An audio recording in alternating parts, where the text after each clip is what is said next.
अस्सलाम वालेकुम Pakistan, welcome to power show with Maliha Hashmi. नाजरीन, आज कंटोनमेंट बोर्ड का इलेक्शन पाकिस्तान में हुआ और ये 2015 के बाद अब जाकर हो रहा है। बलदियाती इंतखाबात का हम बहुत चर्चा सुनते रहे, 3 साल से हम सुन रहे हैं कि मौजूदा हुकूमत आज करवाएगी, कल करवाएगी, कब करवाएगी। अभी भी बलदियाती इंतखाबात के हवाले से पंजाब की सूबाई हुकूमत का ये कहना है कि हम मार्च अप्रैल 2022 तक वो करवा देंगे। सो देखते हैं कि इस वादे पर वो पूरे उतरते हैं कि नहीं। ये बहुत पहले हो जाने का वादा किया जा चुका था।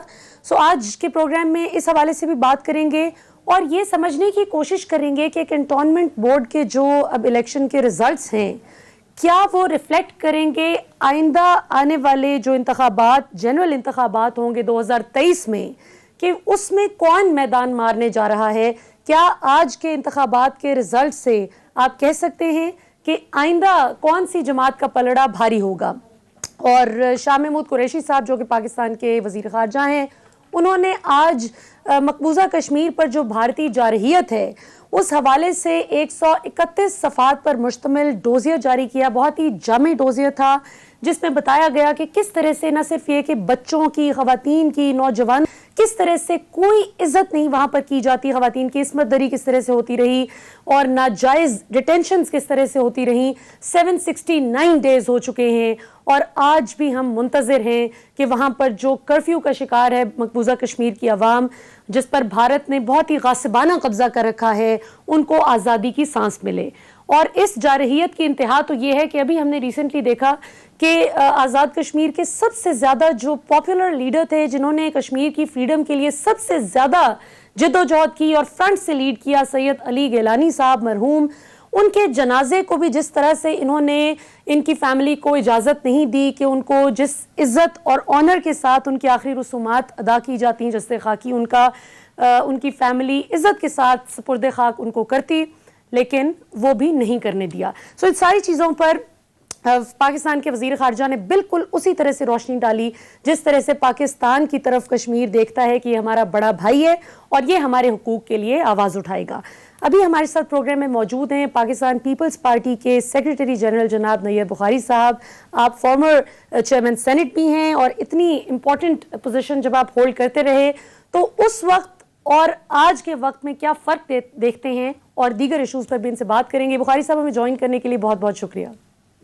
शुक्रिया जी। नैयर बुखारी साहब ये बताइए कि अभी हम जो हालात देख रहे हैं, इलेक्शन कमीशन ऑफ पाकिस्तान और मौजूदा हुकूमत अब इलेक्टोरल रिफॉर्म्स के मामले पर बिल्कुल आमने सामने खड़े हो गए हैं। इस पर कुछ लोग हुकूमत को शाबाश देते हैं कि बहुत अच्छा किया, कभी ना कभी तो इनर्शिया तोड़ना था, अच्छी बात है कि अब आप ये जो प्रिमिटिव तरीके हैं जिनकी वजह से पाकिस्तान तरक्की नहीं कर पाता, आप इनको टक्कर दे रहे हैं। जबकि दूसरी तरफ कुछ लोग कहते हैं कि ये कोई आपका इतना जमहूरी रवैया नहीं है इलेक्शन कमीशन पर इस तरह से सख्त बातें करना, जैसे आजम सवाती साहब ने भी सख्त बातें की। क्या कहेंगे आप इस हवाले से? पीपल्स पार्टी की क्या पोजीशन है? Thank you. गुजारिश है कि इलेक्शन कमीशन ऑफ पाकिस्तान एक कॉन्स्टिट्यूशनल इदारा है और जो इलेक्शन कमीशन के मेंबर्स हैं वो भी एक पार्लियामेंट्री प्रोसेस के जरिए ही नॉमिनेट होते हैं। तो उन पे गवर्नमेंट को प्रेशराइज करना, उनको क्रिटिसाइज करना, ये अनबिकमिंग ऑफ अ गवर्नमेंट है। चीफ इलेक्शन कमिश्नर साहब जो हैं वो प्रपोज किए हुए हैं पीटीआई के। बिल्कुल। इमरान खान साहब ने जो लिस्ट फराहम की थी चीफ इलेक्शन कमिश्नर की अपॉइंटमेंट के लिए, तो इमरान खान ने उस पर एग्री कर गई थी अपोजिशन। तो ये नॉन कंट्रोवर्शियल शख्सियत है। Election under the constitution election conduct करवाना इलेक्शन कमीशन ऑफ पाकिस्तान की जिम्मेदारी है, बिल्कुल गवर्नमेंट की जिम्मेदारी नहीं है। बिलाशुबा पार्लियामान बिल्कुल लेजिस्लेट करती है और लेजिस्लेट करने का इख्तियार भी पार्लियामान के पास है, वो इलेक्शन कमीशन के पास नहीं है। लेकिन जहाँ पे पार्लियामान कॉन्स्टिट्यूशन को ओवरराइड करने की कोशिश करेगी, तो ईसीपी ने तो वो ऑब्जेक्शन किए हैं कि ये लेजिस्लेशन जो है वो ओवरराइड करती है कॉन्स्टिट्यूशनल प्रोविजंस को। या तो आप कॉन्स्टिट्यूशन अमेंड करें, अगर कॉन्स्टिट्यूशन अमेंड किए बगैर आप सबऑर्डिनेट लेजिस्लेशन से पावर्स विड्रॉ करना चाहेंगे, अथॉरिटी विड्रॉ करना चाहेंगे ईसीपी से, तो वो तो डिसएग्री करेंगे। तो इस पे जो कंट्रोवर्सी ये है कि इलेक्शन कमीशन इंडिपेंडेंट अदारा है, इलेक्शन कंडक्ट करवाना उसकी जिम्मेदारी है, और free and fair transparent election के लिए जरूरी है कि इलेक्शन कमीशन को इंडिपेंडेंट रहने दिया जाए, उस पर कोई कदगन न लगाई जाए, और जो इलेक्शंस के दौरान एग्जीक्यूटिव अथॉरिटी है वो सबॉर्डिनेट उनके हो, उनके अहकामात पे अमल करे तो इलेक्शन फ्री एंड फेयर हो सकते हैं। बिल्कुल ठीक। करप्शन कब, मेरी आवाज, करप्शन प्लीज। इलेक्शन में कब होती है? जब उसमें एग्जीक्यूटिव इंटरफेयर करती है। एग्जीक्यूटिव को रोकने का काम इलेक्शन के दौरान ईसीपी का, और मैं समझता हूं कि जो भी लेजिस्लेशन करनी है आप पॉलिटिकल पार्टीज को ऑन बोर्ड में लेके आए। इनको ये होश होनी चाहिए कि पाकिस्तान का कानून आइन जो बनाया जिसपे ये सारी सोसाइटी हमारा निजाम रेगुलेट करता है वो कंसेंसस डॉक्यूमेंट है। इनको ये समझ आनी चाहिए कि 18th अमेंडमेंट एक कंसेंसस डॉक्यूमेंट था, तो ये क्यों इसको पोलराइजेशन के जरिए लेजिस्लेशन करना चाहते हैं? इनको अकल नहीं। और फिर जिस अंदाज से गुफ्तगू की उनके एक मिनिस्टर ने, ये जी ईसीपी ने तो पैसे ले लिए हैं, बराह रास्त इल्जाम लगाना विदाउट एनी प्रूफ। अब मैं समझता हूँ कि आजम स्वाति को ये बात एस्टेब्लिश करनी है। अगर उन्होंने एलिगेशन लगाया गया है वो कोर्ट ऑफ लॉ में लेके जाएं इसको, और ईसीपी के खिलाफ ये एस्टेब्लिश करें, अदरवाइज वो सियासत से क्विट करें। ये कोई तरीका नहीं है कि आप बिला वजह किसी पे इल्जाम लगा दें। अगर इल्जाम लगाया तो मैं समझता हूँ कि प्रॉपर फोरम की आजम स्वाति को एस्टेब्लिश करना है। बिल्कुल ठीक। अच्छा, इसमें तो कोई शक नहीं है, जिस तरह हम कल के प्रोग्राम में भी एग्जैक्टली यही बात कर रहे थे बुखारी साहब कि ये इस तरह के सख्त अल्फाज का चुनाव, और वो भी एक ऐसे इदारे के अगेंस्ट जो कि फ्री एंड फेयर इलेक्शंस करवाने का जिम्मेदार है, it's very unbecoming of any parliamentarian. लेकिन यहाँ पर बात अब आती है कि हुकूमत ये कहती है कि हम डिजिटल दौर के तकाज़ों के मुताबिक बेहतरी की तरफ जाना चाहते हैं। और मुझे आप ही की जो बहुत सीनियर लीडर्स से पता चला, कुछ डिस्कशन हो रही थी, आप ही के कुछ पार्लियामेंटेरियंस जो पीपल्स पार्टी के हैं, तो उन्होंने बताया कि रहमान मलिक साहब ने भी ये कोशिश की थी इलेक्शन कमीशन के साथ बातचीत करके और नादरा के साथ बातचीत करके, ये इलेक्ट्रॉनिक वोटिंग मशीन पर थोड़ा सा उन्होंने भी जोर आजमाई की थी, टेस्ट एंड ट्रायल करने की कोशिश की थी। तो आपकी जमात का इस हवाले से क्या मौक़िफ़ है कि आनी ही नहीं चाहिए इलेक्ट्रॉनिक वोटिंग मशीन, या फिर उसके फ्लॉज दूर करके उसको लाया जाना चाहिए? ये देखें, ये इलेक्ट्रॉनिक ईवीएम के बारे में आगाज हमने पाकिस्तान पीपल्स पार्टी ने किया। हमने 2010 में इसको एग्जामिन किया। मैं खुद उस कमेटी का मेंबर था। लेकिन जब हमने दुनिया में देखा कि सबसे बड़ा इलेक्शन जो यूनाइटेड स्टेट्स ऑफ अमेरिका में जो प्रेसिडेंशियल इलेक्शन था कंट्रोवर्शियल हो गया, तो अल्टीमेटली बात पहुंची मैनुअल रिजल्ट्स पे। तो जर्मनी, ये कहते हैं ना प्रिमिटिव था, जर्मनी आज भी इसको एक्सेप्ट नहीं कर रहा, फ्रांस नहीं कर रहा, बहुत सारे और मुल्क जो है ना, ये देखा ना, machine can be maneuvered by only one person, लेकिन as far the rest of the staff is concern, तो वो तो पूरा स्टाफ एक बंदे से कंट्रोल नहीं हो सकता। Result can be change. ये देखिए, ये जो आरटीएस जो बैठ गए थे आपके, ये किसने, एक बंदे ने किए थे ना, तो वो भी तो वो एक डिवाइस थी, इलेक्ट्रॉनिक सिस्टम था। तो हम इसमें बिलीव नहीं करते। हम समझते हैं कि मैनुअल होना चाहिए और इलेक्शन कमीशन को स्ट्रेंथन करना चाहिए, और एग्जीक्यूटिव की इंटरफेरेंस नहीं। ये थानेदार, ये पटवारी, ये डीसी, असिस्टेंट कमिश्नर, ये इन्वॉल्व नहीं होने चाहिए इलेक्शन प्रोसेस। अच्छा सर, ये जो इलेक्शन कमीशन ने जो 37 एतराज़ात उठाए, उनमें एक बहुत अहम एतराज़ उन्होंने ये उठाया कि भाई उसकी शफाफियत फिर वैसी नहीं रहेगी, उसकी साख, माफ़ कीजिएगा, साख पर उन्होंने बात की कि अगर इलेक्ट्रॉनिक वोटिंग मशीन लाई जाती है तो इसकी साख वैसी नहीं होगी जैसी मौजूदा निज़ाम की है। तो मैं थोड़ा सा आपसे पूछना चाहूँगी कि डस्का में भी तो फिर धुंध शुंध का जिक्र आ गया था, तो साख तो मौजूदा निज़ाम की भी कोई इतनी अप्रिशिएबल नहीं है। वो धुंध वाला सिस्टम जो था, वो हु मैनेज दैट? मैं कहता हूँ कि एग्जीक्यूटिव की इंटरफेरेंस होती है। एग्जीक्यूटिव की इंटरफेरेंस रोकें। ईसीपी जो अंडर द कॉन्स्टिट्यूशन है उसकी कंप्लीट अथॉरिटी होनी चाहिए। यू रिकॉल दैट कि इंडिया में एक इलेक्शन है, इलेक्शन कमीशन जो इंडिया का था, उसने सिटिंग प्राइम मिनिस्टर को रोक दिया कि वो सड़कें में नहीं जा सकता, हेलीकॉप्टर यूज नहीं कर सकता। बिल्कुल ठीक। तो इसलिए हम समझे कि जो एग्जीक्यूटिव जो काम कर रही है वो बिल्कुल सबसर्विएंट टू दी ईसीपी हो इलेक्शन के दिनों में, और जो अहकामात इलेक्शन कमीशन जारी करे एग्जीक्यूटिव को उनको इन टोटो ओबे करना चाहिए। बिल्कुल ठीक है सर। अब बस आपसे दो सवालात करना चाहूंगी। एक तो मैं आपसे जरा पीडीएम के हवाले से पूछना चाहूंगी कि पीडीएम पहले तो आपके साथ ही, बल्कि आप पीडीएम का बिल्कुल हिस्सा थे और एक ही स्टेज पर आप सब होते थे, बिलावल साहब भी, मरियम साहिबा भी और फजलुर रहमान साहब भी। लेकिन फिर हमने देखा कि आप लोगों ने एक बड़ा प्रिंसिपल्ड पोजीशन ली कि हम पार्लियामान के अंदर फाइट करेंगे, और आपकी पोजीशन जो थी इट मेड सेंस एक्चुअली, और इसकी वजह से हमने देखा कि ये ज़िमनी इंतखाबात में भी नून लीग को बहुत फ़ायदा हुआ आपकी इस पोजीशन की वजह से कि बॉयकॉट नहीं किया या लॉन्ग मार्च वाले किस्से में आप लोग नहीं गए। वो अलग बात है कि किसकी तैयारी थी या नहीं थी, उसमें काफ़ी दोनों अतराफ से एक्सचेंज होता रहा हॉट वर्ड्स का। लेकिन अब आपको क्या लगता है कि क्या पीडीएम आप लोगों के बगैर हुकूमत वक्त को टफ टाइम दे पाएगी, या आप लोग पीडीएम के बगैर हुकूमत को कैसे चैलेंज कर सकेंगे? जी, हम तो चैलेंज कर रहे हैं हुकूमत को एज अ पाकिस्तान पीपल्स पार्टी, कामयाब होंगे हमारे साथ है। लेकिन ये तो मैं तो इनको सहूलतकार समझता हूँ मौजूदा हुक्मरानों का। ये क्यों इन्होंने 25 मार्च के लॉन्ग मार्च को इन्होंने एनेक्स किया रेजिग्नेशन के साथ, ये भाग गए। और मेरा इनसे सवाल है कि 16 मार्च से लेके 29 अगस्त तक मुझे कारकर्दगी पीडीएम बता दे अपनी पूरे पाकिस्तान में इनकी कारकर्दगी क्या थी। तो मैं तो उनको फैसिलिटेटर कहता हूँ मौजूदा हुक्मरानों के। अगर ये हमारे साथ खड़े होते, हम लॉन्ग मार्च 25 मार्च वाला करते, हम नो कॉन्फ्रेंस लेके आते, आज ये हुकूमत पार्लियामान में मौजूद ना होती। सर वो लॉन्ग मार्च का तो आप लोगों पर मुद्दा डालते हैं कि पीपल्स पार्टी बैकआउट कर गई थी, इस वजह से हम लॉन्ग मार्च कैसे कर गए?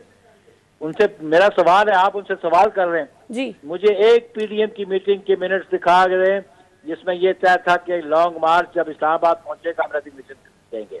एक मीटिंग मुझे बता दे। मेरा चैलेंज है मरियम नवाज साहबा को भी और मौलाना फजलुर रहमान साहब को भी। सही, वो ये कहते हैं कि आप लोगों की जानिब से, पीपल्स पार्टी की जानिब से मीडिया में ये खबर लीक कर दी गई। अव्वल मीटिंग में ये एक बात की गई जो हम सबको मीटिंग याद है, जिसमें नवाज शरीफ साहब की वापसी के हवाले से बड़ा प्रिंसिपल्ड मुतालबा था पीपल्स पार्टी का कि अगर आपने लीड करना है एक मूवमेंट को तो फिर आप पाकिस्तान आकर लीड कीजिए, आपके वर्कर्स में भी जोश बढ़ता है। तो वो कहते हैं कि आप लोगों ने जानबूझ के ऐसे वक्त पे शरारत की कि आपको मालूम था कि मियाँ साहब ने तो आना कोई नहीं, तो ये आप लोगों ने एवं बस ये शोशा छोड़ दिया ताकि पीडीएम कमजोर हो जाए। नहीं, हमने शोशा नहीं छोड़ा।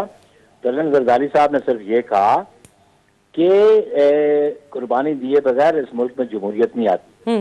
पीपल्स पार्टी की हिस्ट्री गवाह है, तारीख गवाह है, इस मुल्क में जमहूरियत की बहाली के लिए पीपल्स पार्टी ने कुर्बानियां दी है। नून वाले ने कोई कुर्बानी नहीं दी है। कुर्बानी दी है तो पाकिस्तान पीपल्स पार्टी की क़यादत ने दी है, हमारे कारकुनों ने दी है। तो अगर वो वाकई चाहते थे कि इस हुकूमत से निजात चाहें तो आके लीड करते। हमारी क़यादत तो लीड करने को तैयार थी इधर। लेकिन मेरा उनसे सवाल है कि आपको किसने कहा कि जब हमने कहा कि अब रेजिग्नेशन लास्ट ऑप्शन है, तो उन्होंने क्यों एनेक्स किया 25 मार्च के लॉन्ग मार्च को कि आप वहां जाके इस्तीफे थे? इस्तीफा तो कोई हल नहीं है। और फिर जब इस्तीफे का, जब नो कॉन्फ्रेंस की बात आती है, budget money bill means parliamentary system है, अगर मनी बिल डिफीट हो जाए तो गवर्नमेंट हैज टू गो। तो ये मनी बिल में जिनके बंदे वोट डालने नहीं आए। बिल्कुल सही। और सर फजलुर रहमान साहब ये कहते हैं कि जो ऑफर बिलावल साहब को हुई है और उन्होंने ही टुक इट अप, उन्होंने एक्सेप्ट कर ली, वो हमें भी हुई थी, लेकिन हमने जरा इखलाकी जुर्रत का मुजाहिरा किया और हमने अपने मौक़िफ़ पर हम डटे रहे और हमने एक्सेप्ट नहीं की। How do you respond to that? हाँ, वो जो धरना था 2019 वाला, और वो उस धरने को जब वो पैकअप किया तो किसके कहने पे पैकअप किया, क्या ऑफर थी? पीपल्स पार्टी की तारीख गवाह है कि हमने तो कभी, अगर हम ऑफर्स एक्सेप्ट करते तो जुल्फ़िकार अली भुट्टो शहीद ना होते। अगर हम ऑफर्स एक्सेप्ट करते तो मोहतरमा शहीद ना होती। मेरी बात समझिए आप जी।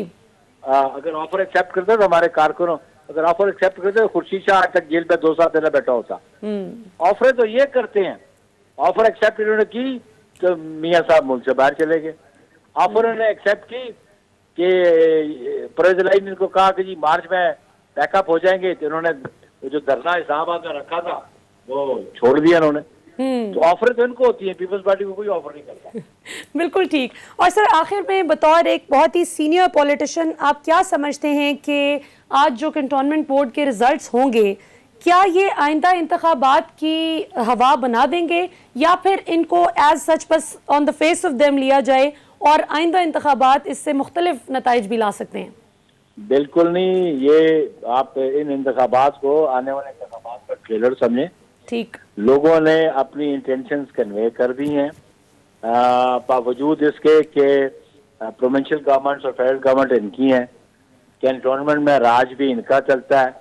और मैं अभी इस वक्त पेशावर में बैठा हूँ। पेशावर के कैंटोनमेंट की 5 सीटों में से 2 सीटें हमने जीती हैं, 1 सीट ANP ने जीती है, 1 सीट PTI ने जीती है, और बिल्कुल, और 1 आजाद ने। ये रिजल्ट है। और जो 3 सीटों पे रनर अप जो हम नहीं जीत सके, उसमें रनर अप पाकिस्तान पीपल्स पार्टी है।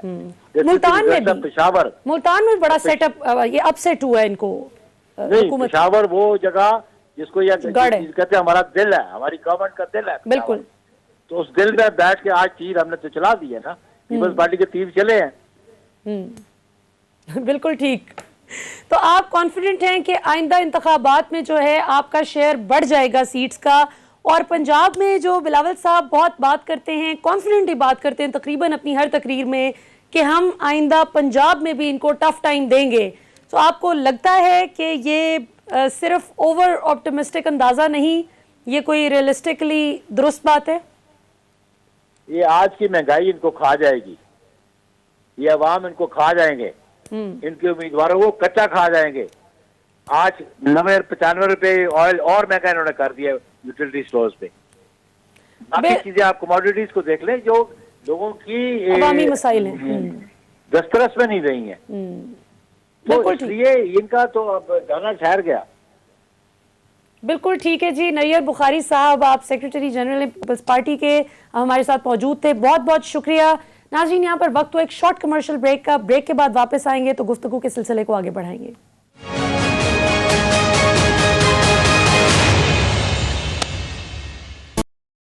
वेलकम बैक नाज़रीन, हमारे साथ मौजूद हैं ब्रिगेडियर रिटायर्ड फारूक हमीद साहब, और उनके साथ हमें ज्वाइन करेंगे कराची से पब्लिक न्यूज़ के नुमाइंदे खुसूसी जनाब तनवीर मुनीर साहब। हम ब्रिगेडियर फारूक हमीद साहब से पाकिस्तान की पॉलिटिकल सिचुएशन पर बात करेंगे, और तनवीर मुनीर साहब जो कि हमारे नुमाइंदे खुसूसी इस वक्त कराची में मौजूद हैं, सारा दिन कंटोनमेंट बोर्ड की सारी सूरत हाल देखते रहे ग्राउंड पर, उनसे भी पूछेंगे कि क्या सूरत हाल है। ब्रिगेडियर साहब, आपसे गुफ्तगू का आगाज़ करती हूँ। ये बताइए कि अभी कंटोनमेंट बोर्ड के जो इलेक्शंस के रिजल्ट सामने आ रहे हैं, उसमें पेशावर में बड़ा अपसेट हुआ है पाकिस्तान तहरीक इंसाफ को, मुल्तान में बड़ा अपसेट हुआ है। चले मुल्तान तो पंजाब का हिस्सा है, और पंजाब कभी भी उतना ज़्यादा जो है स्ट्रॉन्ग होल्ड नहीं रहा PTI का पंजाब में। ये बड़ा सरप्राइजिंग था उनके लिए 2018 में जो उनको इतनी सीट्स मिल गई। लेकिन पेशावर तो पाकिस्तान तहरीक इंसाफ का 2013 से लेकर आज तक गढ़ समझा जाता है, और कभी KP में दोबारा किसी को इस तरह से वोट की ताकत से मुंतखब नहीं किया गया जिस तरीके से 2/3 अक्सरियत से वो वापस आए थे। तो ये जरा बताएं कि ये क्या मामला हो गया, इतनी इनको क्यों मार पड़ गई है पेशावर में? बिस्मिल्लाहिर्रहमानिर्रहीम, बहुत शुक्रिया। मेरे ख्याल शायद आप लाहौर भी भूल गई है। मैं अभी स्टडी कर रहा था कि लाहौर में भी जाहिर बात है PMLN को एक बड़ा मार्जिन है ओवर द PTI। लाहौर आपको पता है वैसे PMLN का गढ़ है जी। 2018 के इलेक्शन में भी 13 सीटें थी नेशनल असेंबली में, शायद PTI सिर्फ 2 सीटें या शायद मैक्सिमम 3 सीटें ले सकी। अभी दे have to work very hard in Lahore. लेकिन 18 में उनको ठीक-ठाक जी कमिंग बैक टू पेशावर, देखें ये आपकी बात सही है कि इनको अब टोटल मतलब हो गया 8 साल हो गए हैं इनकी गवर्नमेंट को पावर में KP में PTI की गवर्नमेंट। और मुझे ये लग रहा है कि जो एक बड़ा रीजन जो इस तरह का आ रहा है सामने, गालिबन अवाम जो है वो जो प्राइसेस का मामला ना, रोजमर्रा की जो कीमतें हैं वो देखे ना, यही महंगाई एग्जैक्टली वो इफेक्टिव प्राइस मैकेनिज्म PTI नहीं कर सकी है अपने जहां इन सूबों में जहां पे वो पावर में है। और यही एक मौका होता है कि जब इलेक्शन आते हैं, चाहे वो कैंटोनमेंट बोर्ड के लेवल पे हो, और अगले साल आप देखेंगे लोकल बॉडीज के इलेक्शन भी आ रहे हैं, तो ये एक वक्त आता है जहां पे लोग फिर अपने जज्बात का जो है वो नाराजगी का, गुस्से का इजहार जो है वो करते हैं। तो probably that is the reason. लेकिन ओवरऑल मैं देख रहा हूँ, ओवरऑल फिर भी इंडिपेंडेंट्स जो है बड़ी तादाद में वो लीड में है, और PTI still overall they have an advantage over the PMLN and the Pakistan Peoples Party. लेकिन मैं ये बता दूं कि ये जो ट्रेंड है कैंटोनमेंट बोर्ड के इलेक्शन का, ये जो अभी रिजल्ट आएंगे, ये ट्रेंड सेटर होगा for the local bodies election next year. और वो जारी बात है वो ज्यादा हॉटली कंटेस्टेड होंगे, बिकॉज वो पूरे पाकिस्तान के बेसिस पे हैं। कैंटोनमेंट बोर्ड के तो सिर्फ कैंटोनमेंट्स हैं जहाँ पे ये इलेक्शन हो रहे हैं, तो उन लोकल बॉडीज इलेक्शन का जो इम्पैक्ट होगा वो एक बहुत बड़ा आई ओपनर होगा और गवर्नमेंट जो 2023 में जो इलेक्शन। ब्रिगेडियर साहब, इसमें बलदियाती इंतखाबात आपको लगता है कि हो जाएंगे 2022 के मार्च अप्रैल तक, जिस तरह महमूदुर रशीद साहब बात करते हैं? आपको लगता है होने चाहिए? हाँ, देखिए होने चाहिए। अभी मैं समझता हूँ कि ये शुरुआत तो हो गई ना। अगर जमहूरी प्रोसेस को आगे चलाना है, हमने ग्रास रूट लेवल के ऊपर पावर जो है उसको मतलब डिवॉल्व करना है, और जो कि प्राइम मिनिस्टर इमरान खान का हमेशा ये रहा है कि जनाब ग्रास रूट लेवल पे जमहूरियत को काम करना चाहिए, लोगों के मसाइल ग्रास रूट लेवल पे हल होने चाहिए। बिल्कुल लोकल बॉडीज के इलेक्शन जो है अगले साल होने चाहिए। और if I am not wrong, supreme court खासकर if I am recall correctly, कि जस्टिस काजी फायद ईसा साहब थे मेरा ख्याल है, उनका एक फैसला आया था इस साल की शुरू में, जिसमें फिर उन्होंने गवर्नमेंट को कहा कि जनाब ये लोकल बॉडीज के इलेक्शन, तो सुप्रीम कोर्ट की भी इसमें डायरेक्टिव्स हैं। तो मेरा नहीं ख्याल है कि गवर्नमेंट जो है लोकल बॉडीज के इलेक्शन नहीं करेंगे। देखें लोकल बॉडीज के इलेक्शन अगर अगले साल ये नहीं कराते हैं and they go straight for the general election, तो इनको फिर बड़ा प्रॉब्लम होगा। They will have no idea कि अपनी हिकमत अमली जो बनानी है इलेक्शन की, पॉलिटिकल स्ट्रैटेजीज जो है वो लोकल बॉडीज के इलेक्शन पे बड़ा इन्फ्लुएंस करेंगे। बिल्कुल ठीक। हमारे साथ नाज़रीन मौजूद हैं कराची से पब्लिक न्यूज के नुमाइंदे खुसूसी जनाब तनवीर मुनीर साहब। तनवीर साहब, आप आज सारा दिन ग्राउंड पर मौजूद रहे और कैंटोनमेंट बोर्ड के इलेक्शन को आपने बहुत गौर से ग्राउंड पर ऑब्जर्व भी किया। ये बताइए कि क्या सूरत हाल रही और पाकिस्तान तहरीक इंसाफ की इस वक्त वहां पर क्या पोजीशन है? अली जैदी साहब के हवाले से पीपल्स पार्टी के कुछ रहनुमा बहुत एतराज भी करते रहे, जिसको अली जैदी ने तो उनके एलिगेशंस को डिनाई कर दिया। उन्होंने कहा कि ऐसी कोई बात नहीं है। तो हकीकत क्या है? देखिए, अगर हम ओवरऑल सुबह 8 बजे से और शाम 5 बजे की बात करते हैं तो देखने में ये भी आया है कि बहुत सारे जो कारकुनान हैं जिनकी सियासी जमातों ने पार्टिसिपेट किया हुआ था, तो नरमी गर्मी भी चलती रही पूरे दिन और तंग आमेज जुमलों का तबादला भी देखने में आया है। और मगर इसके साथ ये भी जो है कहना पड़ेगा कि जिस तरह सिक्योरिटी थी इस पूरे जोन के अंदर, जहां जहां जो है कराची के 6 कांटोनमेंट बोर्ड जो हैं जहां पे ये इलेक्शन हुए हैं कांटोनमेंट बोर्ड के, तो वहां जो है वो कोई नाखुशगवार वाकया, फर्स्ट ऑफ ऑल तो बता दूं, कोई भी ऐसा पेश कराची में नहीं आया है। दूसरी जानिब जो है जो सियासी जमात है जैसे PTI है, जमात इस्लामी है, इसके साथ MKM है, पाकिस्तान पीपल्स पार्टी है, तो इनके जो लीडरान हैं, जो रहनुमा हैं, उनकी जानिब से भी यही सूरत देखने में आया है कि किसी तरह की बदनज़मी जो है वो मंजर आम पे कहीं भी ना हो। और बाकायदा तौर पे हमने एक चीज और देखी है कि जमात इस्लामी के जो कैंडिडेट हैं बाकायदा तौर पे वो आए और आने के बाद उन्होंने अपने वार्ड के जो कैंप्स के अंदर, जैसे PTI बैठी है, MKM बैठी है, पीपल्स पार्टी बैठी, बाकायदा तौर पे जाके कैंप पे उन्होंने जो है वो मुसाफा किया है, हाल अहवाल पूछा है। तो ये एक अच्छा ये कहा जा सकता है कि गाइडलाइन दी है उन्होंने, बजाय इसके कि माजी में जिस तरह हम लोगों ने इलेक्शंस कवर किए और देखे हैं कि बाकायदा तौर पे जो एरियाज है वहां पे जो है वो बदतमीजी देखने में आती है। मगर एक बात और इसके साथ बताता चलूं, तकरीबन 83 ऐसे कराची के अंदर जो है वो वार्ड थे जो हताश करार दिए गए थे, जिसके बायस जो है अगर ऑल ओवर कराची में हम बात करते हैं 6 वार्ड की, तो उसके अंदर तकरीबन 3000 से ज्यादा सिक्योरिटी एहलकार जो है उनको भी तैनात किया गया था, जिसमें जो फ्रंट से हमें देखने में आए हैं पोलिंग बूथ के बाहर और वो पाकिस्तान रेंजर्स सिंध के जवान थे, और इसके साथ साथ जो है पाकिस्तान जो सिंध पुलिस है हमारी, तो उसके जो जवान थे वो भी जो है चाको चौबंद जो है वो खड़े हुए थे सुबह से लेकर शाम तक। और देखने में ये भी आया है कि जो अगर वोटर्स की बात कर लेते हैं इस हवाले से, तो सबसे मेन जो बायोडेटा होता है वो तो जाहिर सी बात है वोटिंग में वोटर्स का ही होता है।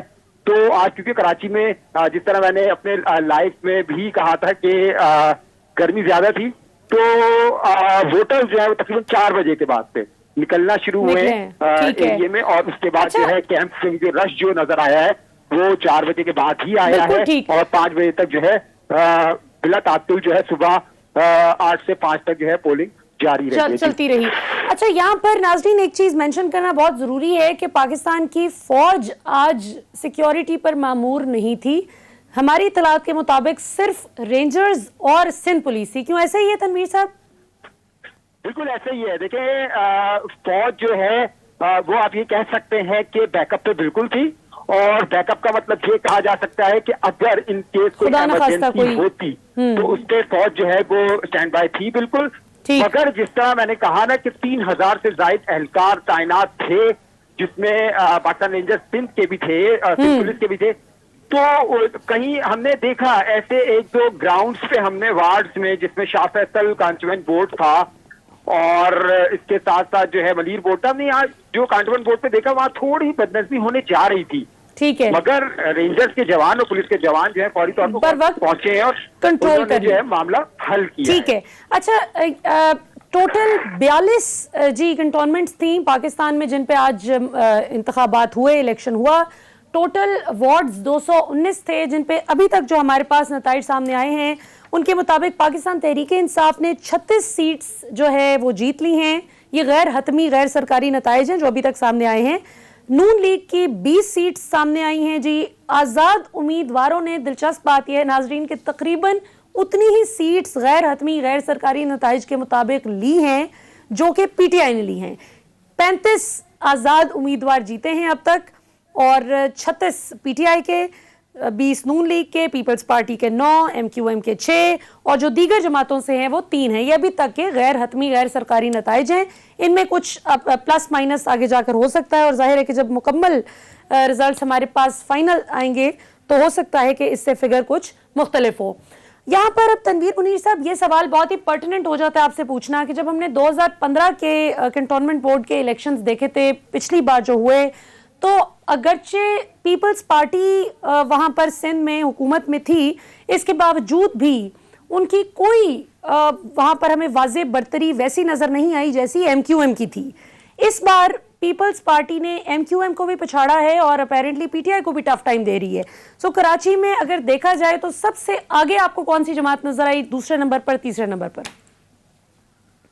इस हवाले से नो डाउट पीपल्स पार्टी ने मादी के हवाले से, जिस तरह आपका सवाल है बिल्कुल उसी में जवाब है। तो मतलब ये भी देखने में आता है कि आया कि बाई इलेक्शन हो, जनरल इलेक्शन हो, कैंटोनमेंट बोर्ड इलेक्शन हो, कि उसके अंदर सबसे ज्यादा वर्किंग कौन सी जमात कर रही है। तो देखने में हमने जो ऑलरेडी जब ये इलेक्शंस कैंटोनमेंट बोर्ड वाले की बात कर रहा हूँ जो आज स्टार्ट हुए थे, तो हमने जो है वो बाकायदा तौर पर पब्लिक न्यूज टीवी की न्यूज टीम ने, कराची ब्यूरो ने कवरेज दी थी। तो उसमें हमें ज्यादातर जो देखने में आया है वो पीपल्स पार्टी और इसके साथ साथ जो है पीटीआई, ये दोनों जमातें जो है इनके जो है एरियाज के अंदर जो 6 अजला मैंने बताया आपको कैंटोनमेंट बोर्ड के, तो वहां जो है वो वर्किंग ज्यादा नजर में आई देखने में। अच्छा, दूसरी जानिब अगर बात कर लेते हैं कि चांसेस हमें जो लग रहे थे वो लग रहे थे पीएसपी के, मगर पीएसपी का रिजल्ट भी जो है वो रिजल्ट जो गैर रस्मी नताइज हैं, तो वो उसका रिजल्ट भी आपके सामने मौजूद है, जिसमें कोई वाज़े बरतरी हासिल नहीं की है पीएसपी, मगर चांसेस लग रहे थे। दूसरी जानिब जो है नंबर 1 पे जो हम कह रहे थे, मतलब अपना जो हमारा तजजिया था उसमें हमारा ये था कि सबसे पहले जो है वो पीटीआई बाजी ले जाएगी। बिल्कुल ठीक है। उसके बाद जो है वो पीपल्स पार्टी का नंबर आएगा। बिल्कुल सही। तीसरे नंबर पे एमक्यूएम। जी बिल्कुल ठीक हो गया। तनवीर मुनीर साहब, हमें ज्वाइन करने के लिए बहुत बहुत शुक्रिया। नाज़रीन, कराची पब्लिक न्यूज से आपको बताए तनवीर मुनीर साहब जो कि हमारे नुमाइंदा खुसूसी हैं वहां पर, कि क्या सूरत हाल रही। और जाहिर है कि पाकिस्तान तहरीक-ए-इंसाफ के लिए बड़ा जो अपसेट देखने में आया मुल्तान में, पेशावर में, और जैसे ब्रिगेडियर फारूक हमीद साहब बात कर रहे थे कि लाहौर में भी पीटीआई इससे बेहतर रिजल्ट्स एक्सपेक्ट कर रही थी, लेकिन चूंकि महंगाई का जो इशू है कि महंगाई के इशू को उस तरह से मैनेज नहीं किया गया। प्राइस कंट्रोल कमिटीज तो बना दी गई हैं, लेकिन पता नहीं फिर वो काम इफेक्टिवली क्यों नहीं कर पा रही कि अवाम को अपनी रोजमर्रा की जिंदगी में जो अखराजात को मैनेज करने की उनकी जो स्ट्रगल है, जो किसी भी आदमी की सबसे बड़ी प्रायोरिटी होती है कि जो भी हुक्मरान जमात मुझे इस चीज़ में फैसिलिटेट करेगी और लॉ एंड ऑर्डर सिचुएशन बेहतर कर देगी, मेरा वोट उसके लिए है। तो जाहिर है कि कि अगर अवाम गुस्से में होगी तो वो अपने गुस्से का इजहार अपने वोट की ताकत से करेगी। यहाँ पर वक्त हुआ एक शॉर्ट कमर्शियल ब्रेक का। ब्रेक के बाद वापस आएंगे तो ब्रिगेडियर फारूक हमीद साहब से जरा ये जानने की कोशिश करेंगे कि अभी जो इलेक्शन कमीशन और पाकिस्तान तहरीक इंसाफ की हुकूमत के कुछ वज़रा आमने सामने हो चुके हैं और आजम सवाती साहब ने तो यहाँ तक कह दिया है कि पैसे पकड़े हुए हैं इलेक्शन कमीशन ने, जिस पर इलेक्शन कमीशन में सख्त बरहमी पाई जा रही है और कल इजलास भी बहुत अहम होने जा रहा है वहाँ पर। तो इसका क्या आगे सूरत हाल बनेगी और इलेक्शन कमीशन अगर इसको अप्रूव नहीं करता तो क्या 2023 में पाकिस्तान तहरीक इंसाफ की हुकूमत इस काबिल होगी कि इस सिस्टम को ले आए और अपोजिशन को भी एतमाद में ले ले और इस सिस्टम के जरिए इंतखाबात करवाए अगले?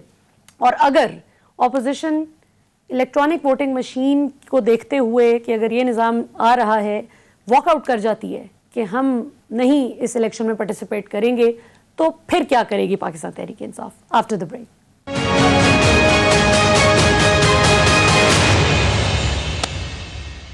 वेलकम बैक नाज़रीन, हमारे साथ मौजूद हैं ब्रिगेडियर फारूक हमीद साहब।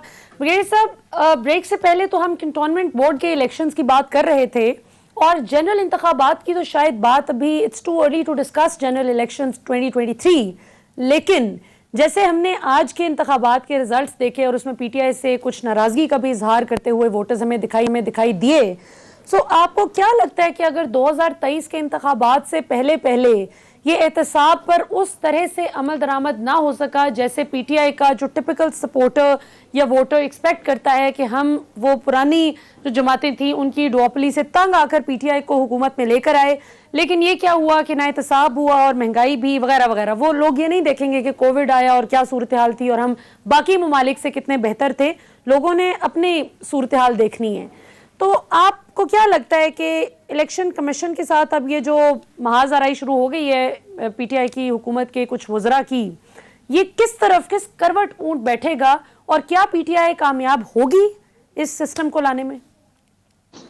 देखिए, पहले मैं क्विकली एहतसाब के बारे में बात कर लूं। अभी एक अच्छी डेवलपमेंट हुई है। पिछले 5-6 महीने मामला जो है मेगा स्कैम्स के काफी रुके हुए थे, हेयरिंग्स जो नहीं हो रही थी, जजेस जो हैं वो ट्रांसफर हो गए थे, खासकर लाहौर में 3 एहतसाब अदालतों में। अब देर भी ट्रांसफर बैक, कुछ और जजेस भी तैनात हुए हैं। तो ऐसे लग रहा है पिछले 1 हफ्ते से कि अब जो केसेस हैं उनमें दोबारा जो है वो हरकत आ रही है और वो केसेस आगे अब चल पड़ेंगे और मेरा ख्याल नैब जो है वो भरपूर तरीके से फॉलो करेगी। मुझे पूरी उम्मीद है कि अगले 24 महीनों में बिफोर द नेक्स्ट इलेक्शन मैं एक्सपेक्ट कर रहा हूँ कि ये केसेस जो है अपने मंतकी जाम तक, खासकर जो शरीफ फैमिली, जरदारी फैमिली और भी जो बाकी हैं टॉप हाई प्रोफाइल केसेस, वो अपने मंतकी जाम तक जाएंगे। They will go to the logical conclusion. तो वो जो आपकी वाली बात है कि जनरल इलेक्शन से पहले ये वैसे तो डायरेक्टली इमरान खान साहब के कंट्रोल में तो नहीं है, लेकिन क्योंकि उन्होंने लॉ मिनिस्ट्री इन्वॉल्व है ये जजेस की तैनाती में और वादे भी उन्होंने किए थे। जी हाँ, तो ये जो टेक्निकल हिचेस बीच में आए, I think they been remove और मामला आगे बढ़ेगी। तो नंबर 2 ये है कि देखिए अगले 2 साल में पीटीआई के बड़े मेगा प्रोजेक्ट्स हैं जो कि चल रहे हैं, जो कि मुकम्मल होने हैं और जाहिर बात है उन पे काम इस वक्त हो रहा है, तो ओवरनाइट तो मुकम्मल नहीं होते प्रोजेक्ट। तो मेरा ख्याल है वो जो हॉस्पिटल्स हैं, कॉलेजेस, स्कूल, ये वो तमाम चीजें और इंफ्रास्ट्रक्चर प्रोजेक्ट ये जब मुकम्मल होंगे और लोगों को जॉब्स मिलेगी वगैरह वगैरह, इकोनॉमी और तेज चलेगी, तो मेरा ख्याल है उसका इम्पैक्ट आएगा 2023 के इलेक्शन में। अब coming over to electronic voting, मैं पर्सनली समझता हूँ कि ये एक बड़ा जबरदस्त गेम चेंजर फैसला है। पाकिस्तान के अवाम जो हैं बिल्कुल उनके जो जज्बात हैं और उनकी जो ख्वाहिशात हैं और जो वो चाहते हैं कि बिल्कुल अगले इलेक्शन जो हैं, we have had enough of the rigging allegation in the last few election। Tehreek-e चली हैं उसके ऊपर, जुडिशल कमीशन बने हैं रिगिंग को अपना इन्वेस्टिगेट करने के लिए।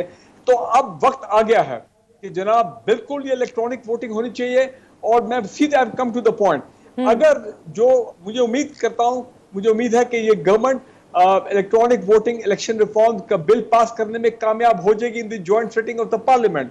और जब ये लॉ बन जाएगा, सुन ले मेरी बात, और चीफ इलेक्शन कमिश्नर साहब भी बात सुन ले, मैं एक पाकिस्तानी हूं, आपका फर्ज बनता है कि आप वो कानून बनेगा, आप उस लॉ को इम्प्लीमेंट करेंगे। अगर आप नहीं इम्प्लीमेंट कर सकते तो please resign and go home, ठीक है ना जी। वो अलग बात है कि मुझे मालूम है कि जो अपोजिशन पार्टीज हैं, जो जिनको आदत है रिगिंग की, धांधली की, जाली वोटिंग की, ये तमाम चीजें, वो इसको स्टॉल करने के लिए जाएंगे सुप्रीम कोर्ट बिल्कुल में ठीक। ताकि कोई ना कोई रोला डाले। बिल्कुल लेकिन ठीक मेरी है। बात सुन ले, नहीं जी मेरी बात सुन ले, जी, जी। सुप्रीम कोर्ट जो है, सुप्रीम कोर्ट एक ऐसा लॉ जो कि शफाफियत, ट्रांसपेरेंसी, फेयर इलेक्शन की बात करता है, मेरा ख्याल है सुप्रीम कोर्ट इस कानून को होल्ड करेगा।